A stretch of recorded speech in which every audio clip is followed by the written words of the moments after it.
September 1947. Steam hissed from the locomotive as it pulled into Cedar Falls, Iowa, a small Midwestern town where white picket fences lined streets that had never seen the devastation of war. From the train's third car stepped a young woman who looked like she carried the weight of a continent on her shoulders.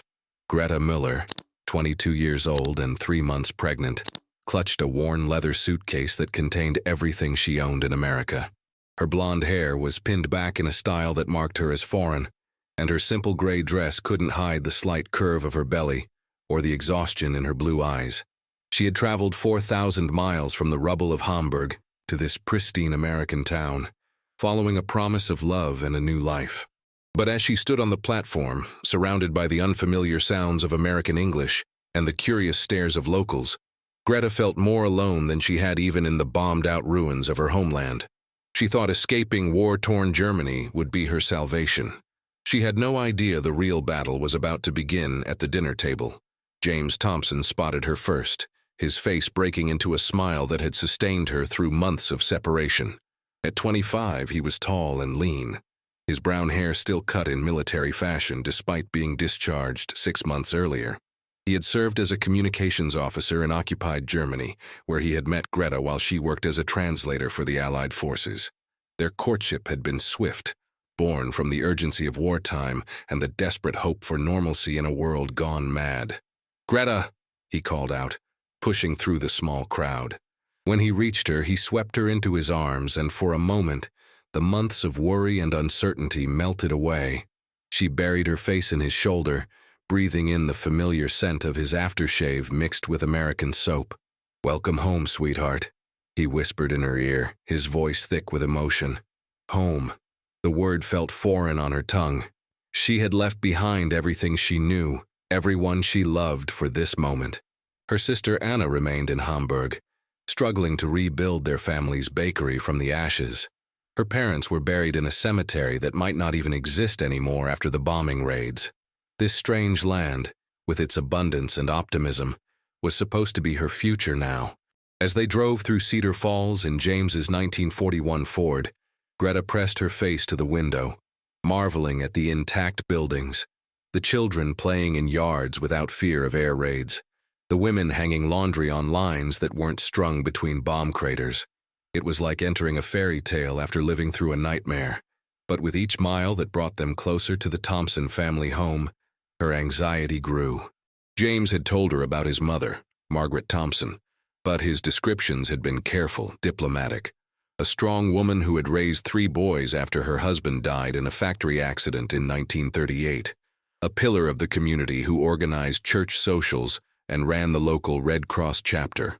What James hadn't fully conveyed was Margaret's rigid adherence to propriety, her deep suspicion of anything foreign, and her barely concealed resentment toward the Germans who had taken her eldest son's life at Normandy. The Thompson house sat on Elm Street like a monument to American respectability. 2 stories of white clapboard siding, green shutters, and a wraparound porch where Margaret Thompson stood waiting, her posture as straight as the flagpole in her front yard. At 52, she was a handsome woman, with steel gray hair pulled back in a perfect victory roll, and a floral house dress that looked like it had been pressed with military precision. Her hands were folded in front of her, and her expression was as welcoming as a closed door. Greta's heart sank as she saw her new mother-in-law for the first time. She had hoped for warmth, for the maternal embrace she had lost when her own mother died in the bombing of Hamburg. Instead, she saw judgment in Margaret's pale blue eyes, a coldness that made the September afternoon feel like winter. "Mother," James said as they approached the porch, his arm protectively around Greta's waist, "I'd like you to meet my wife, Greta." Margaret's gaze swept over the young woman before her, taking in every detail from her foreign-cut dress to her scuffed shoes. When she spoke, her voice was crisp and formal, like a teacher addressing a particularly troublesome student. "Mrs. Thompson," she corrected, though James had clearly intended for them to be on more familiar terms. "Welcome to our home. I trust your journey wasn't too difficult." Greta had practiced this moment during the long weeks of travel, rehearsing English phrases until her tongue ached. But now, faced with Margaret's intimidating presence, her carefully prepared words scattered like leaves in the wind. "Thank you, Mrs. Thompson," she managed, her German accent thick and unmistakable. "I am very grateful for your kindness." Margaret's expression didn't soften. If anything, the foreign inflection in Greta's voice seemed to deepen her disapproval. "Come inside," she said curtly. "Supper will be ready in an hour. I expect you'll want to freshen up first." The interior of the Thompson house was a shrine to American domesticity. Floral wallpaper covered the walls, family photographs in silver frames crowded every surface, and the scent of pot roast and apple pie filled the air. Should have felt welcoming. But to Greta, it felt like a museum where she was afraid to touch anything. Every object seemed to whisper that she didn't belong, that she was an intruder in this carefully ordered world. Margaret led them upstairs to what had been James's childhood bedroom, now hastily converted for a married couple. The single bed had been replaced with a double, and a small dresser had been added for Greta's belongings. But the room still bore traces of James's boyhood, model airplanes on the windowsill, a high school baseball trophy on the bookshelf, and a faded pennant from the University of Iowa on the wall. "I've cleared out 2 drawers for your things," Margaret said to Greta, her tone suggesting this was a significant concession. "Dinner is at 6 sharp. We don't keep country hours in this house." After Margaret left, James tried to reassure his wife, but Greta could see the tension in his shoulders, the way he avoided her eyes when she asked about his mother's coldness. He had been caught between 2 worlds since the moment he proposed to her in Germany, and now that conflict was playing out in his childhood bedroom. "She'll warm up to you," he said, though his voice lacked conviction. "She just needs time to adjust. This is all new for her too." Greta wanted to believe him, but she had seen enough hatred in her life to recognize it when it was staring her in the face. Margaret Thompson might not have worn a uniform or carried a weapon, but she was fighting a war nonetheless, and Greta was the enemy who had invaded her territory. At precisely 6 o'clock, the Thompson family gathered around the dining room table for what would become the most traumatic meal of Greta's life. The table was set with Margaret's best china, a pattern of blue roses that had been her wedding gift 25 years earlier.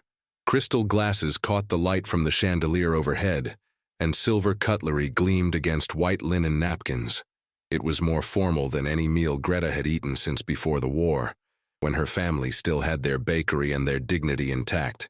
Margaret had prepared a feast that showcased American abundance: pot roast with potatoes and carrots, green beans with almonds, fresh bread with real butter, and apple pie cooling on the sideboard. To Greta, who had survived on ration cards and ersatz coffee for years, the display was overwhelming, but she sensed that this abundance came with strings attached, that every bite would be a test of her worthiness to join this family. James pulled out Greta's chair with the gallantry he had learned in officer's training, and she sat down carefully, her hands trembling slightly as she placed her napkin in her lap. She had been raised with proper manners in her family's middle-class home, but German etiquette was different from American customs, and she was about to discover just how different. Margaret took her seat at the head of the table, with the authority of a general surveying her troops. She had changed into her best dress for the occasion, a navy blue number with a white collar that made her look like a stern governess. Her hair was perfectly coiffed, her lipstick precisely applied, and her expression was that of a woman who tolerated no nonsense at her table. "Before we begin," Margaret announced, her voice cutting through the warm air like a blade, "I think it's important to establish the rules of this household. We may do things differently here than you're accustomed to, Greta, but in America, we have certain standards of behavior that we maintain." Greta's stomach clenched as she realized this meal was not a welcome celebration, but an interrogation disguised as dinner. James shifted uncomfortably in his chair, clearly wishing he could disappear, but he said nothing to defend his wife. The silence stretched between them like a chasm. "First," Margaret continued, her eyes fixed on Greta with laser intensity, "we keep our hands visible at all times during meals. Placing your hands in your lap or under the table is considered rude and suspicious behavior. Second, we cut our food with the knife in the right hand and the fork in the left, then switch the fork to the right hand to eat. This is the proper American way." Greta's confusion was immediate and profound. In Germany, she had been taught that hiding your hands under the table was indeed rude, but keeping them resting on the edge of the table was the polite way to show you weren't concealing anything. and the business with switching utensils seemed unnecessarily complicated and inefficient. In her family, you used the fork in your left hand and the knife in your right throughout the meal, a system that made perfect sense. Third, Margaret pressed on, we chew with our mouths closed, we don't speak with food in our mouths, and we never ever reach across the table for anything. If you need something passed, you ask politely and wait for it to be handed to you. These are the basic rules of civilized dining, and I expect them to be followed without exception. The word civilized hit Greta like a slap. The implication was clear. Her German upbringing had been uncivilized, barbaric even. She felt her cheeks burn with shame and anger, but she forced herself to nod in understanding. She was a guest in this house, dependent on these people's charity, and she had no choice but to submit to their rules. Margaret began serving the meal with ceremonial precision, placing generous portions on each plate while maintaining her lecture. In this house, we say grace before every meal, thanking the Lord for our blessings and asking for His guidance. We also discuss the events of the day in a pleasant, uplifting manner. No talk of politics, no complaints, and certainly no discussion of unpleasant subjects that might spoil the appetite. As Margaret finished serving and took her seat, she bowed her head and began a lengthy prayer that seemed designed more to emphasize Greta's outsider status than to offer genuine thanks. Dear Lord, we thank you for bringing our James home safely from the war, and we ask for your blessing on our family as we navigate these challenging times. Help us to be patient with those who are different from us, and guide us in teaching proper Christian values to all who enter our home. Amen. The prayer felt like a thinly veiled threat, and Greta's hands shook as she picked up her utensils. She tried to remember Margaret's instructions about switching the fork between hands, but the movement felt awkward and unnatural. In her nervousness, she reverted to the European style she had learned as a child, keeping the fork in her left hand and cutting with her right. Margaret's sharp intake of breath was audible across the table. Greta, she said, her voice dripping with disapproval, I just explained the proper way to hold your utensils. Are you deliberately ignoring my instructions? Greta's face flushed crimson as she realized her mistake. I am sorry, she stammered, her accent making the words sound even more foreign. In Germany, we learn different way. I try to remember. Well, you're not in Germany anymore, Margaret snapped, her composure finally cracking. You're in America now, in my house, at my table. If you want to eat with this family, you'll learn to do things the American way. I won't have foreign habits corrupting the standards of this household. The word corrupting hung in the air like poison gas. Greta felt something break inside her chest, a dam of emotion that had been holding back months of grief, fear, and loneliness. She had left everything behind for this new life, had endured the judgment of strangers and the uncertainty of pregnancy in a foreign land, all for the promise of belonging somewhere. But now she realized that belonging would come at the cost of erasing everything she had been before. I understand, she whispered, but her voice cracked on the words. She tried to switch her fork to the right hand as instructed, but her movements were clumsy and desperate. A piece of meat fell from her fork onto the pristine tablecloth, and Margaret's gasp of horror was like a gunshot in the quiet room. This is exactly what I was afraid of, Margaret said, her voice rising with each word. Slovenly habits, foreign ways, complete disregard for proper behavior. James, I warned you about this.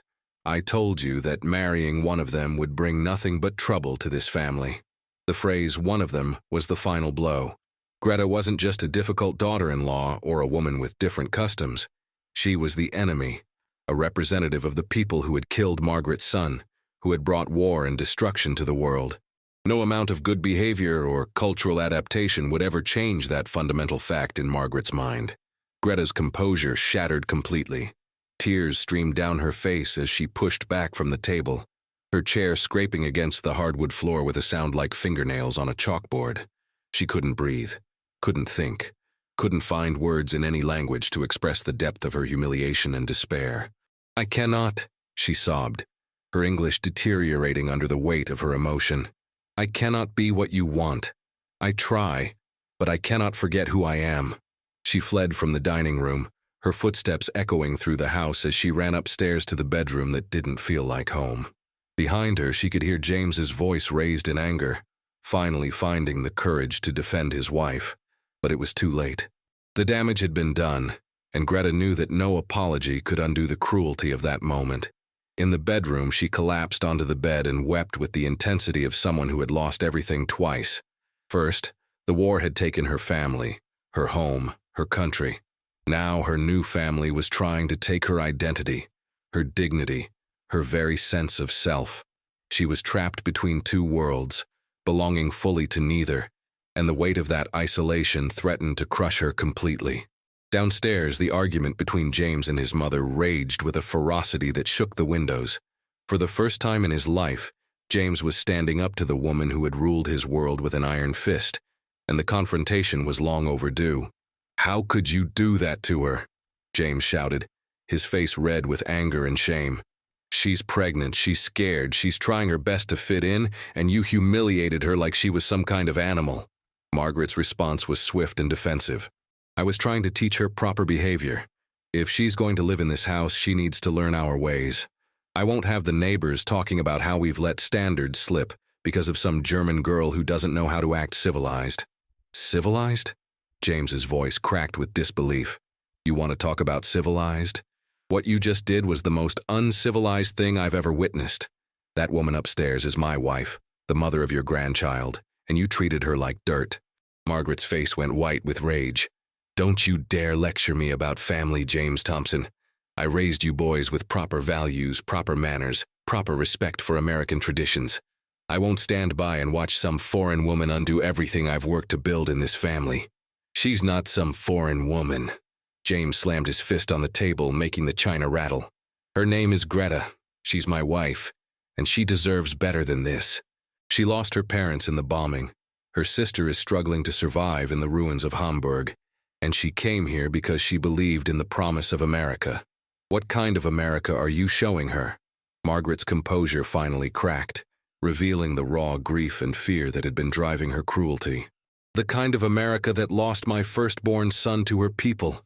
The kind of America that sent my boys across an ocean to fight a war that never should have happened. Don't you understand, James? Every time I look at her, I see the face of the enemy. I see the people who took Robert away from me." The mention of Robert, James's older brother who had died on the beaches of Normandy, brought a sudden silence to the room. Robert had been Margaret's favorite, the golden boy who could do no wrong, and his death had broken something fundamental in her spirit. She had channeled her grief into patriotic fervor and rigid adherence to American values, as if maintaining perfect standards could somehow honor his sacrifice. "Robert died fighting for freedom," James said quietly, his anger giving way to sadness. "He died so that people like Greta could have a chance at a better life. What would he think if he could see how you're treating her?" Margaret's face crumpled, but she wasn't ready to surrender. "He would understand that some things are more important than individual feelings. He would understand that we have to protect what we fought for, that we can't just let anyone come in and change our way of life." "Our way of life?" James shook his head in disgust. "Is cruelty part of our way of life now? Is making a pregnant woman cry at the dinner table an American tradition I somehow missed?" The argument continued for another hour, with neither side willing to give ground. Margaret retreated into her bedroom, muttering about ungrateful children and foreign influences, while James climbed the stairs to comfort his devastated wife. He found Greta curled on the bed, her face buried in a pillow that was soaked with tears. "I want to go home," she whispered when she felt him sit beside her. "I want to go back to Anna, back to Hamburg. I do not belong here." James's heart broke as he heard the defeat in her voice. He had brought her to America with promises of love and acceptance, but instead, he had delivered her into a nightmare of cultural warfare and family dysfunction. He pulled her into his arms, feeling the slight swell of her belly against his chest, and tried to find words that could heal the damage his mother had inflicted. "You do belong here," he said, though his voice lacked conviction. "This is your home now, our home. We'll figure this out together." But Greta had heard the uncertainty in his voice, had seen how long it took him to defend her against his mother's attack. She loved James deeply, but she was beginning to understand that love might not be enough to bridge the chasm between her old world and her new one. She was carrying his child, trapped in a foreign country with no money, and no way to return to Germany even if she wanted to. The American dream had become an American prison, and she didn't know if she had the strength to break free. The next few days passed in a tense standoff that made the house feel like a battlefield. Greta refused to eat meals with the family, taking her food to the bedroom or eating in the kitchen when Margaret wasn't around. Margaret, for her part, maintained her rigid schedule and acted as if nothing had happened, though her disapproving glances and pointed comments made it clear that she considered Greta's behavior childish and disrespectful. James found himself caught in the middle, trying to mediate between two strong-willed women who seemed determined to destroy each other. He ate dinner with his mother to keep the peace, then brought a plate upstairs to Greta, who picked at her food listlessly while staring out the window at the foreign landscape beyond. The joy he had felt at bringing his wife home was rapidly turning into a nightmare of guilt and regret. The isolation was taking a toll on Greta's health. The stress of the confrontation, combined with the challenges of early pregnancy, left her weak and nauseous. She spent most of her days in bed, writing long letters to her sister Anna in Hamburg, pouring out her heartbreak in the familiar comfort of her native language. The letters were her only connection to the world she had lost, the only place where she could be herself without judgment or correction. In one particularly desperate letter, she wrote, "Liebste Anna, I fear I have made a terrible mistake. The America James showed me in Germany was a dream, but the reality is cold and cruel. His mother hates me not for who I am, but for what I represent.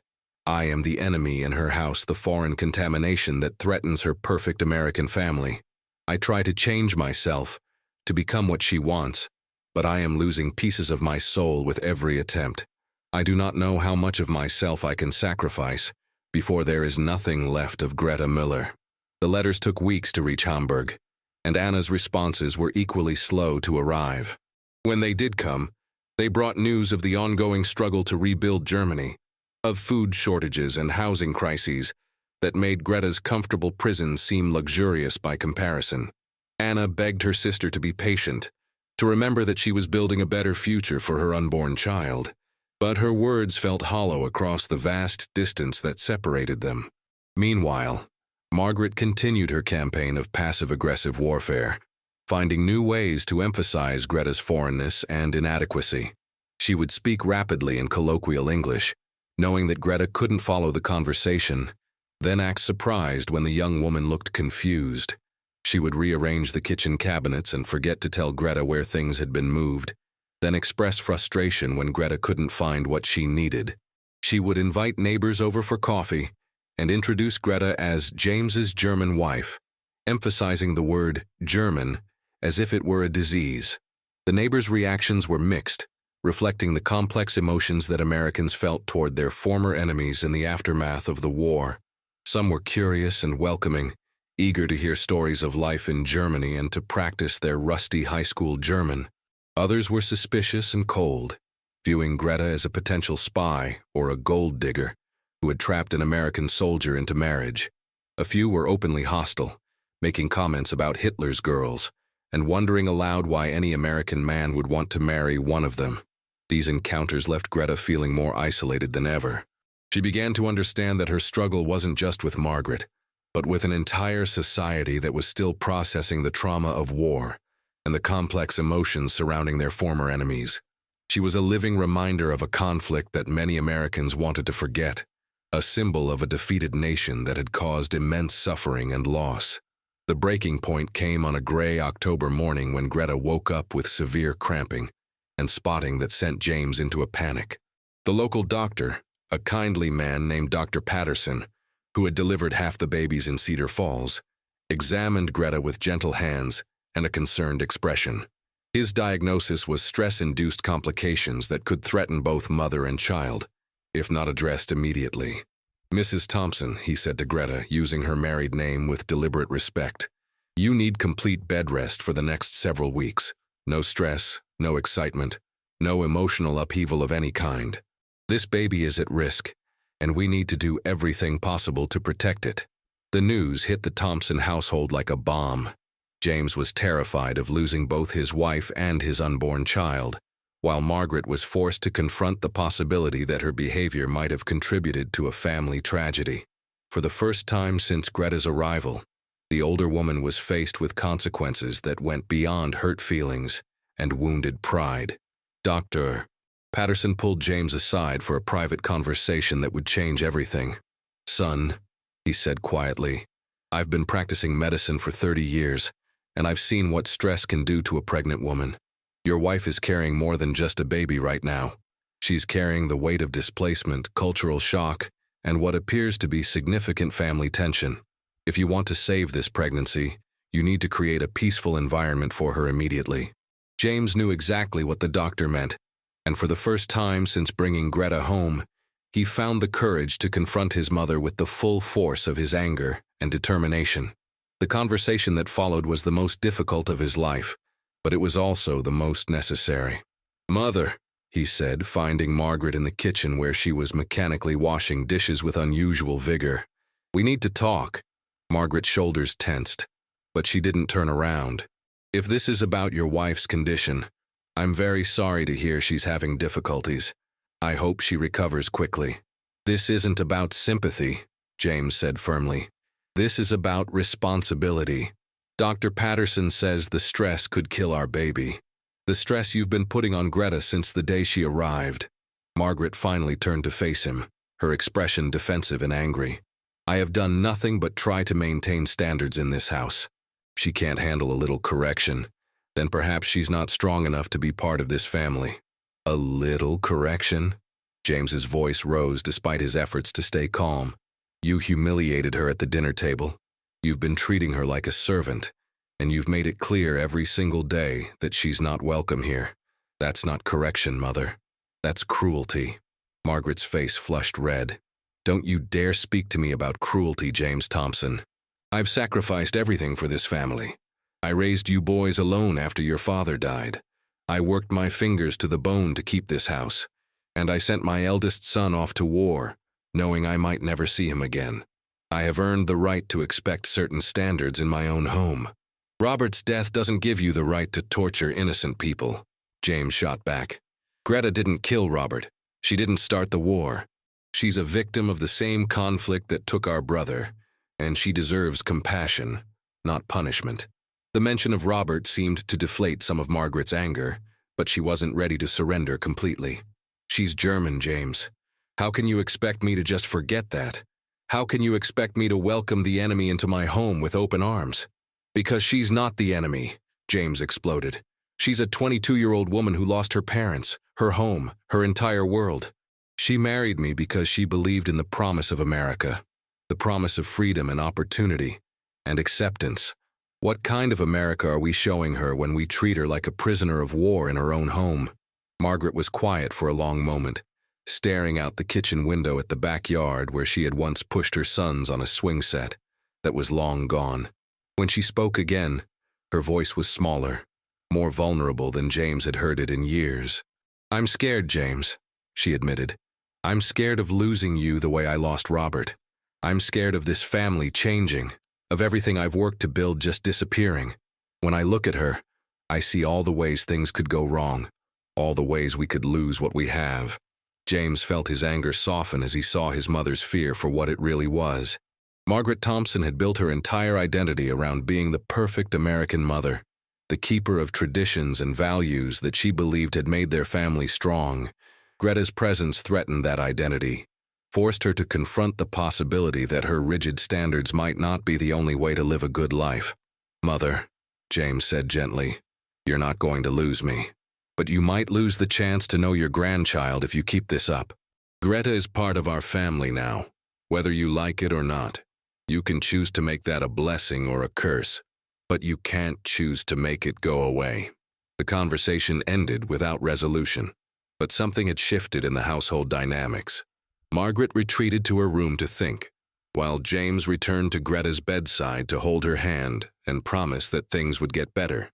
He wasn't sure if he believed his own words, but he knew that he had to try to bridge the gap between the two most important women in his life. Over the next few days, Margaret found herself in an unexpected position. With Greta confined to bed rest and James at work, the older woman was forced to take care of her daughter-in-law's basic needs. She brought meals upstairs, helped Greta to the bathroom when necessary, and even assisted with bathing when the young woman was too weak to manage alone. These intimate moments of caregiving broke down some of the barriers between them, allowing Margaret to see Greta as a vulnerable human being rather than a foreign threat. The first crack in Margaret's armor came when she found Greta crying over a letter from Germany. Anna had written with devastating news. Their family's bakery, which they had been struggling to rebuild, had been demolished to make way for new construction. The last physical connection to Greta's previous life was gone, erased as completely as if it had never existed. Margaret stood in the doorway, watching this young woman grieve for a loss she couldn't fully understand. She thought of her own losses, her own moments of despair when the future seemed impossible to bear. For the first time, she saw past Greta's nationality to her humanity, and the recognition was both painful and liberating. "Is there anything I can do?" Margaret asked quietly, surprising both of them with the gentleness in her voice. Greta looked up through her tears, startled by the unexpected kindness. "I am sorry," she said automatically, wiping her eyes with the back of her hand. "I do not mean to disturb you." "You're not disturbing me," Margaret said, and she realized that she meant it. She entered the room and sat carefully on the edge of the bed, maintaining a respectful distance but offering her presence as comfort. "Bad news from home?" Greta nodded, struggling to find the English words to explain her loss. "My family's bakery," she said slowly. "It is gone now. Everything from before, it is all gone." Margaret felt an unexpected stab of empathy. She had never lost her physical home, but she understood the grief of losing the past, of watching everything familiar disappear beyond recovery. "I'm sorry," she said simply. "That must be very hard." The conversation that followed was halting and awkward, limited by language barriers and years of hostility, but it was the first genuine human connection the two women had shared. Margaret learned that Greta's family had been bakers for 3 generations, that her father had taught her to make strudel when she was barely tall enough to reach the counter, that the smell of fresh bread had been the defining scent of her childhood. Greta learned that Margaret had lost her own mother at a young age, that she had been forced to grow up quickly and take responsibility for her family's welfare, that her rigid standards came from a deep fear of losing control in a world that had already taken so much from her. By the time James came home from work that evening, he found his mother and wife sharing a quiet conversation about recipes and family traditions. It wasn't friendship yet, but it was the beginning of understanding, and that was more progress than he had dared to hope for. The real transformation began the next morning when Margaret made a decision that surprised everyone, including herself. She knocked on Greta's bedroom door and entered carrying a tray with breakfast and something else, a small, leather-bound cookbook that had belonged to her own mother. "I thought you might like to see this," Margaret said, setting the tray on the bedside table. "It has some of the recipes my mother brought from Ireland when she immigrated here. She had to adapt them to American ingredients and cooking methods, but she managed to keep the essence of what made them special." Greta accepted the cookbook with trembling hands, recognizing the gesture for what it was, an olive branch, an acknowledgement that the struggle to maintain cultural identity while adapting to a new country was not uniquely German. As she flipped through the pages, she saw notes in the margins, modifications, and substitutions that told the story of an immigrant woman trying to recreate the tastes of home in a foreign land. "Your mother, she was immigrant too?" Greta asked, her English improving slightly as her nervousness decreased. Margaret nodded. "She came here during the potato famine when she was about your age. She used to tell me stories about how different everything was, how she had to learn new ways of doing everything from cooking to cleaning to raising children. It wasn't easy for her." The parallel was clear, and both women understood its significance. Margaret was acknowledging that Greta's struggle was part of a larger American story, that the challenge of assimilation was something that countless women had faced before her. It didn't erase the cruelty of the past weeks, but it offered a framework for moving forward. "Maybe," Margaret said carefully, "when you're feeling better, you could show me how to make some of your family's recipes. I'd like to learn about German baking." Greta's eyes filled with tears, but for the first time since arriving in America, they were tears of gratitude rather than despair. "I would like that very much," she whispered. The healing process was slow and sometimes painful. There were setbacks and misunderstandings, moments when old prejudices surfaced and threatened to derail the fragile progress they had made. But gradually, day by day, the two women began to build a relationship based on mutual respect rather than fear and hostility. Margaret learned that Greta was intelligent and capable, that her different ways of doing things weren't necessarily wrong, just different. She discovered that German punctuality and efficiency could be assets rather than threats, that Greta's knowledge of languages and European culture could enrich their family's understanding of the world. Most importantly, she began to see that accepting Greta didn't mean abandoning her own values or dishonoring Robert's memory. Greta, for her part, began to understand the depth of Margaret's loss and the fear that had driven her cruelty. She learned about American customs not as a form of cultural imperialism, but as expressions of values like hospitality, community, and respect for others. She began to see that she could honor her German heritage while also embracing her new American identity, that the two didn't have to be mutually exclusive. The breakthrough came in November, when Greta felt strong enough to leave her bed and help with preparations for Thanksgiving dinner. Margaret had explained the holiday's significance, and Greta was eager to contribute something to the celebration. Together, they planned a menu that combined traditional American dishes with German specialties, creating a fusion that represented their growing understanding of each other. As they worked side by side in the kitchen, kneading dough and seasoning vegetables, their conversation flowed more easily than ever before. Margaret taught Greta the proper way to make cornbread stuffing, while Greta showed Margaret how to create the delicate layers of apple strudel. They laughed together when Greta's first attempt at cranberry sauce turned out too tart, and Margaret's initial try at sauerkraut was too salty. Cooking is like family, Margaret observed as they worked. It takes time to get the balance right, but when you do, the result is worth all the effort.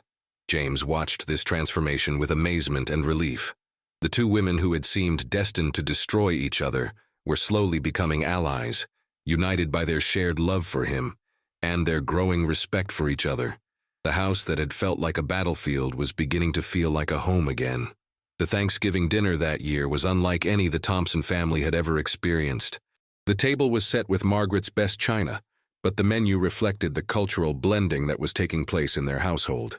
Alongside the traditional turkey and stuffing were German potato dumplings, red cabbage with apples, and a magnificent strudel that drew praise from all the neighbors who had been invited to share the meal.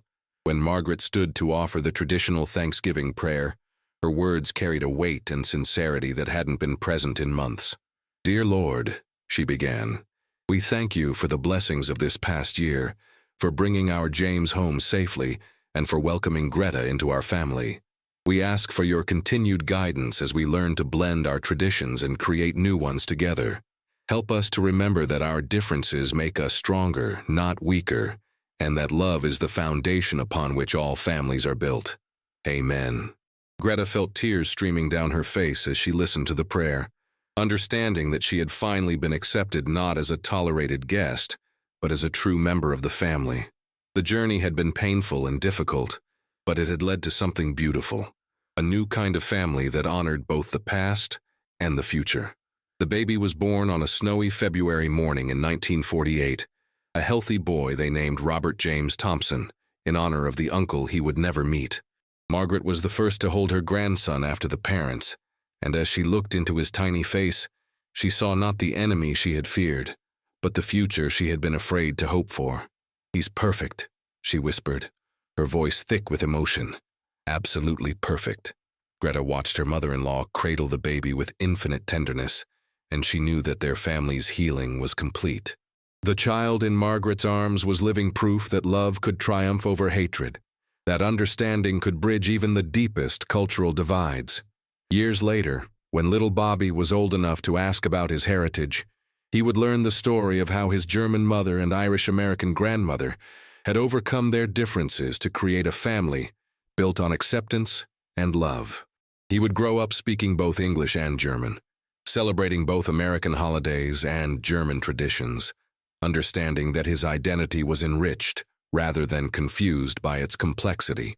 The dinner table that had once been a battlefield became a place of warmth and laughter, where 3 generations gathered to share meals that reflected their blended heritage. Margaret never again criticized Greta's table manners. and Greta learned to appreciate the beauty in American customs while maintaining pride in her own cultural background. The transformation of the Thompson family became a quiet symbol of the larger changes taking place in post-war America. Across the country, thousands of war brides were facing similar challenges, struggling to find their place in a society that was simultaneously welcoming and suspicious of foreigners. Some, like Greta, found acceptance and love. Others faced rejection and isolation that lasted for decades. But each story contributed to the slow, painful process of healing that allowed America to move beyond the hatred of war toward a more inclusive vision of what it meant to be American. In the end, the greatest victory wasn't won on any battlefield, but around a dinner table in a small Iowa town, where two women learned that their shared humanity was stronger than their cultural differences. It was a lesson that would echo through generations, a reminder that the true strength of America lay not in its ability to enforce conformity, but in its capacity to embrace diversity and create unity from difference. The war had ended with treaties and surrender ceremonies, but peace was built one family at a time, one conversation at a time, one shared meal at a time. And in the Thompson house on Elm Street, that peace was as real and lasting as the love that had made it possible. If you found this incredible story of courage, cultural clash, and ultimate reconciliation as moving as we did, please hit that like button. It really helps us bring more amazing historical stories to light. If you're not already subscribed to our channel, make sure to subscribe and ring that notification bell so you never miss these powerful tales from history that shaped our world.